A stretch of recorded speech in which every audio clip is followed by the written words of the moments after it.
কুরবানির গরুর গোস্ত জুইত করতে করতে আর বাঁচতে বাঁচতে আসর পরে রান্দা বাড়া জুইত করিয়া সন্ধ্যার বাদে আর কি খাইছি। তো প্রথমে আর কি মাংসরে আমি কিসাতে গিয়ে লামাইয়া পরিষ্কার করা লাগে, যেমন গরুর রুমা টুমা আর যে গদার মাঝে তো ইয়া খাটনতা গদার টুকরা টাকরা থাকে। তো বাঁচতে বাঁচতে আমার প্রায় 2 ঘন্টা লাগি যায়, কারণ গরুর মাংস না বাচ্চা রানলে খাইতে কিউল করে।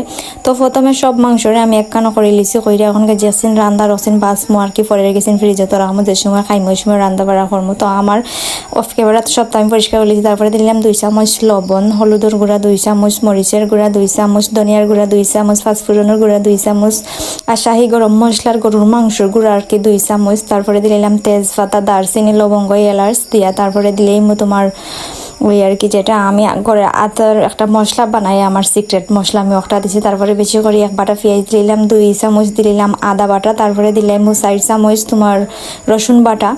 তো আজকে আমি সব হাজমা পেঁয়াজ রসুন বাটা দিয়ে আর কি রানবো আমি ফ্রিজে, তো ইয়া খাইতে তেমন একটা বেশি ভালো লাগে না। তারপরে বেশি করে আর কি দিলাম আমি সয়াবিন তেল দিয়ে এখন কি হাতে মাখাই দিমু। তো গরুর মাংসর মানে ঈদের মাংস এরকম হাতে মাখাই খাইলে অনেক বেশি ভালো লাগে, বাগার দিয়ে খাইলেও ভালো লাগে। তবে আজকের গরুর মাংসটা আতাইয়া আগে রানলেও অনেক বেশি মজা লাগে। তো এরকম আমার উফে রান্তা কইতা হাতে মাখাইয়া গরুর মাংসই বেশি মজা লাগে বাগারের চাইতে আর কি। আর ঈদের দিনের গরুর মাংস যেরকমই রানবা জেলাই রানবা হলেই মজা লাগে। তো আমার মাখানি হয়ে গেছে, এখনকে 20 মিনিট পরে দেখো পানি বার হয়ে গেছে। আমি 1 ফুটোই পানি দিছি না, তারপরে গরুর মাংসের মধ্যে অনেক বেশি পানি থাকে আর কি। তারপরে গুঁড়িয়ে দিলাম আরো 20 মিনিটের মতো।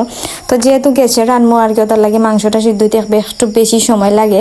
আসলে গরুর মাংস যে কোনো মাংসই আর কি লাহড়ি চুলাতে রান্না করলে অনেক বেশি সকাল হয়ে যায়। তারপরে আরো 20 মিনিট পরে হরা উদলাইয়া আর কি লাড়া ছাড়া খইরা দিলাইমু।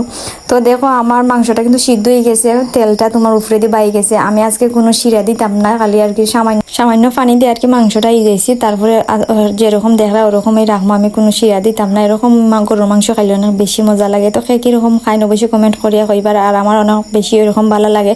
তো আরও উকনা উকনা করে রান্নাম না, যেহেতু আমার হরি অসুস্থ, তাই একটু শিরা বিরা দেওয়া লাগবো, তার লাগে একটু জুল রাখছি আর কি।